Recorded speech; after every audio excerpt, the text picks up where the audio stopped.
Hi YouTubers, I'm smoking my St George's Day pipe, and in it I've got some H&H Bold Kentucky.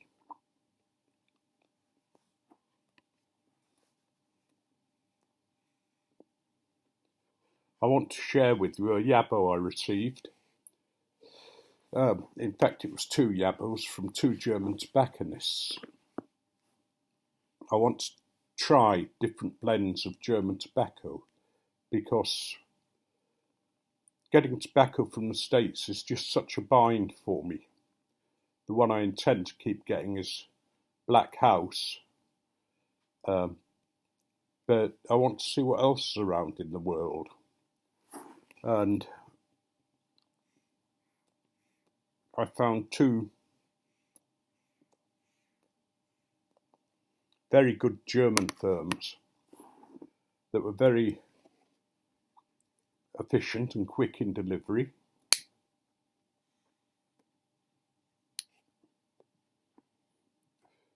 And when I opened one delivery, it had some gifts in it. It had a lighter, a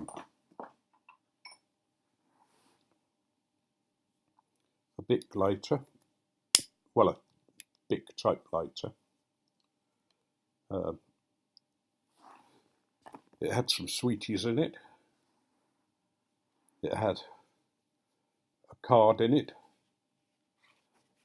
and the tobacco that I'd ordered. There are two different brands that I've ordered. Both of them I'm told are very good blends or very good tobaccos.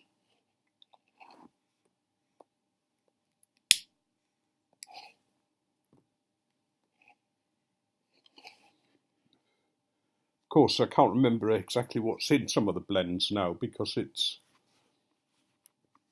you know, they aren't on the tins and it's in German, but I think they're either English or Balkan types. Some are vapors. The first one is Hue Tobacco, and that's Flanagan.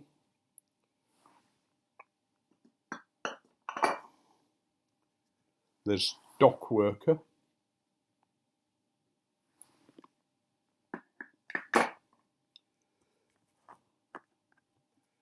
There's Crater number 3, Aus dem Crater, which is a sort of an English type blend. There's one called Moroccan Bazaar, which I got because I was fascinated by it. It's an aromatic, and I'm not really into aromatic tobaccos, but this is based on a Moroccan Bazaar and all the smells and the tastes that you get in those places when you walk in. You know, you can smell the fruits, the spices. And I've actually had some of this, and it's a lovely smoke. I'll do a proper review of it later, but the various tastes of the fruits come out during the smoke. It has a spiciness about it, but not that burns your mouth, but that you can be aware of a pepperiness. The retrohale tends to bring out some of the flavours in the tobacco. I also bought some Ratterays from Germany because they had it in Wallace Flake, which I would run out of and was having difficulty in getting, and Ratteray's Sterling Flake. And then I got some Hamburg tobacco.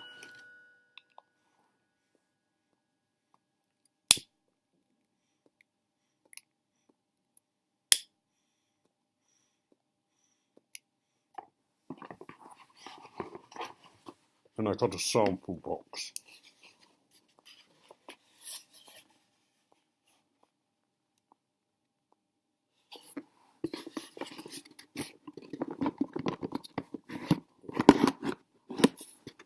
That's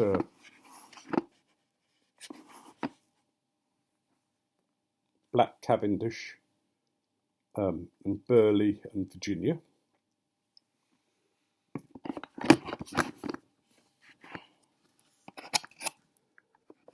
Another similar blend is Virginia Burley and Black Cavendish in a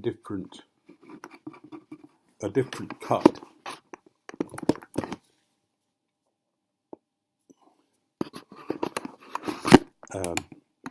And the rest are in German, so I've forgotten exactly what's in them.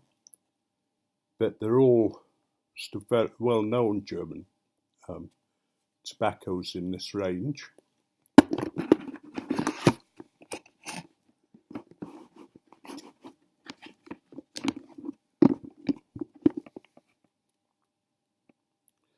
And it's a case really of trying them, seeing what I think, and if I like them,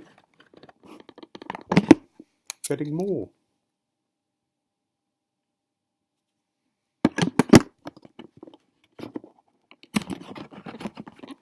And the last one.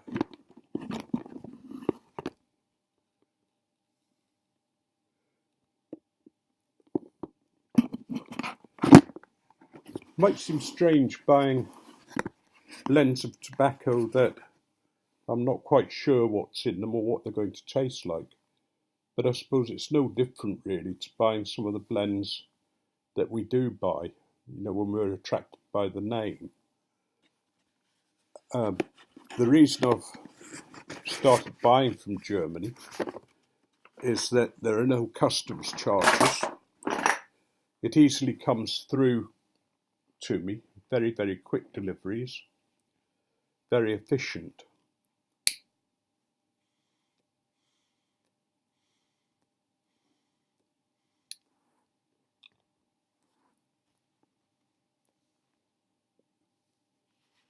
And lots and lots of new blends, as well as a lot of regular blends, European blends, English blends, like the Rattray Sterling Flake, and they do some of the Lakeland tobaccos and that kind of thing.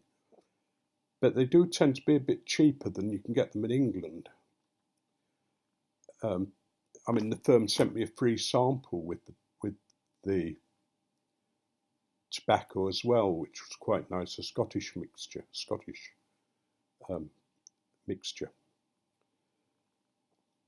It just makes sense to me, and it means that I can try some of the tobaccos that I can't get in England, so that they'll be different and different sort of flavourings and tastes, but not too different that I'm going to have problems with them, or at least I don't think so.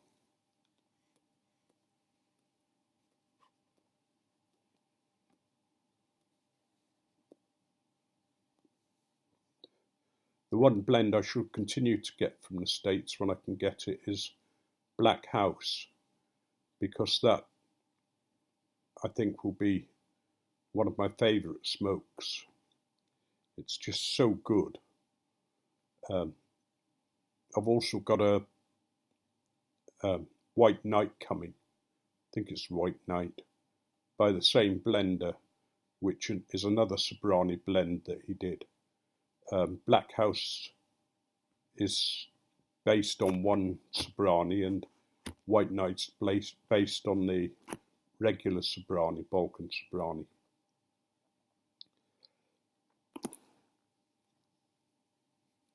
One of the things I've been thinking about today was triggered by Curmudgeon Piper, who was yelling at becoming old, his son's birthday, and I think it made him realise just how much his son had grown up and how quickly things pass. And life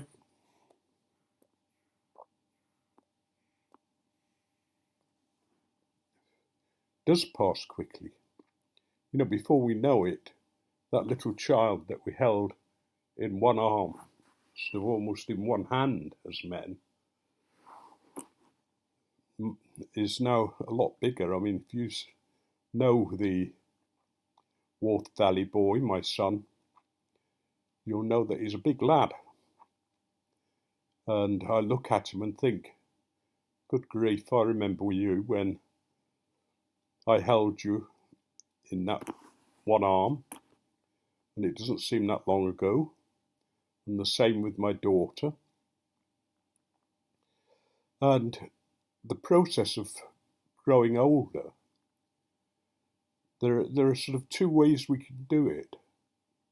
You know, some people don't like to grow older. You get people who will go to what I consider sort of extraordinary lengths not to look older. Will go to plastic surgeons to have the wrinkles removed, to have various parts padded and touched up. But to be honest, I prefer people whose faces look lived in. You know, I prefer crow's feet and laughter lines and interesting faces. It's as if people are fighting about getting old. And I think it's because getting older reminds them of the fallibility of life.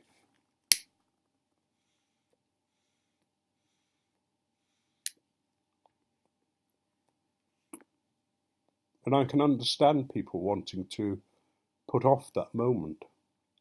There came a time when I was 40 years old where I suddenly realised, not just realised, but felt that at some point I was going to die.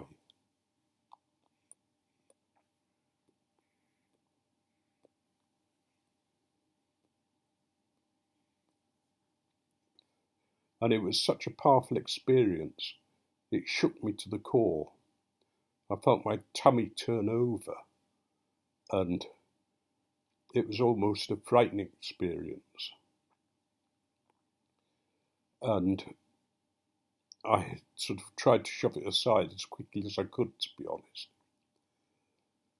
And it's a feeling that I don't want to go through again. But the fact is, as you grow older,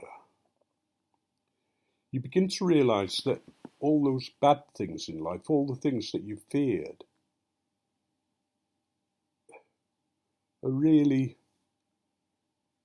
not to be feared, not to be worried about, because they soon pass for most people. You know, we do go through very rough times, and I've been through times where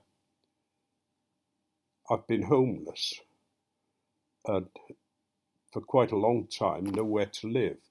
In fact, for a lot of that time, we slept in a car. My father and mother slept on the front seats and I curled up on the back. And it was quite a bad time for us as a family. I've been through periods where we just haven't had the money. You know, where in the 70s there was a recession, and where I worked went on to a 3-day week. And then it became a 3-day fortnight, and money was running out.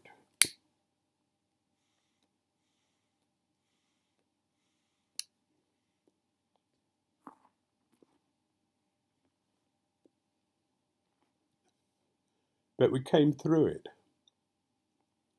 And I think it depends how we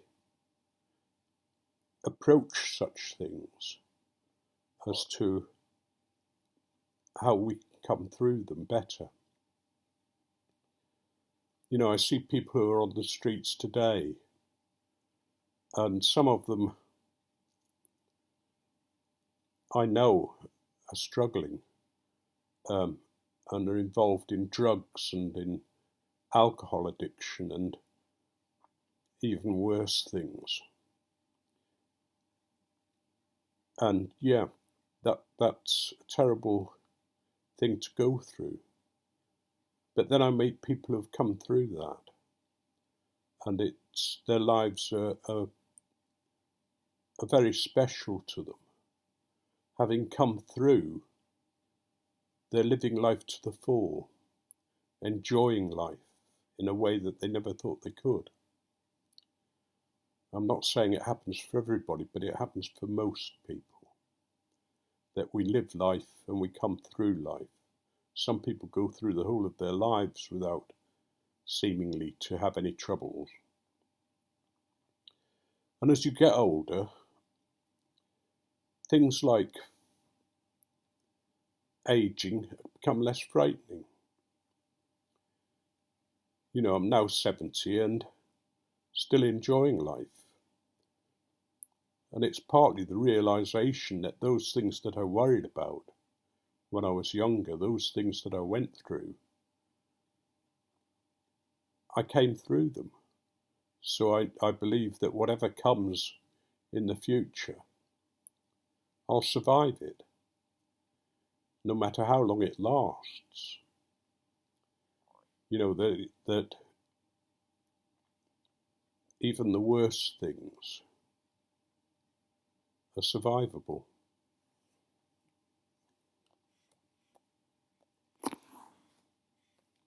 But what about death? What does it say to me about death? Well, death's not to be feared. Death is the payment, the thing that we pay for having lived.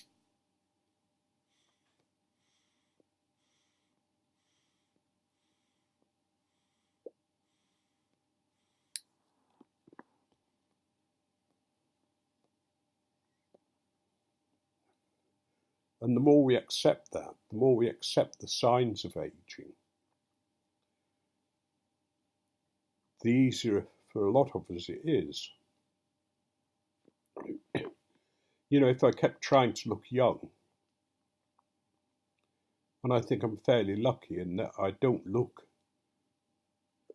hope I don't look as old as I am, 70 years. I know that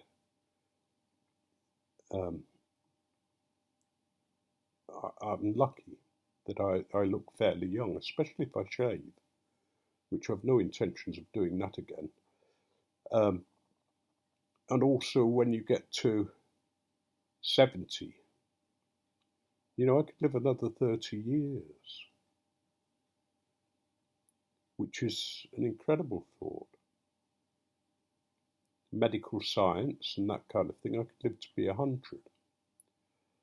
And as long as I've got my faculties, that's not going to be a very bad experience. But even if I got Alzheimer's, as terrible as that is, I know there comes a point in that where you no longer bother about it. It's taken its toll and that's it.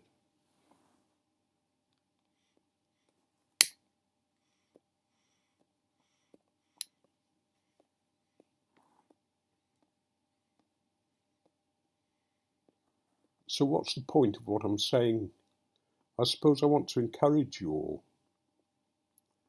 especially when you're younger, to live life to the full, to do what you want to do, not what you feel you ought to do. There's a great disease that we have, it's called hardening of the arteries. I ought to do this, I ought to say that. And along with that is the destructive nature of that. If you don't want to spend your life chasing after the dollar and being ambitious, don't. Live life the way you want to live it. It's your life. Nobody can tell you what's the right thing to do. Because believe me, when you get older, and you've spent all your time working and retirement comes, it can be a great shock. It can be something that really pulls you up short, and you wonder, why didn't I spend more time at home with the family? Anyway, I'm going on too long. I want to give you a blessing. May you be richly blessed. May those things in your life that you are going through take their real place. May the bad times be behind you, and may you realize that life is worth living,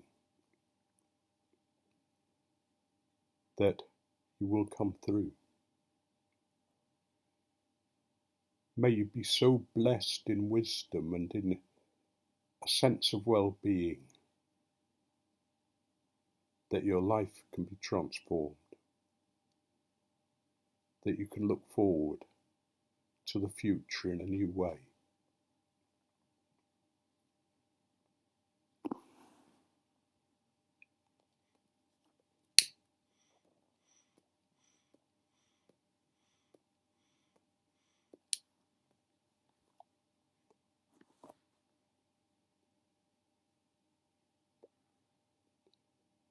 I was going to end with a joke, but I'm not sure I can remember one.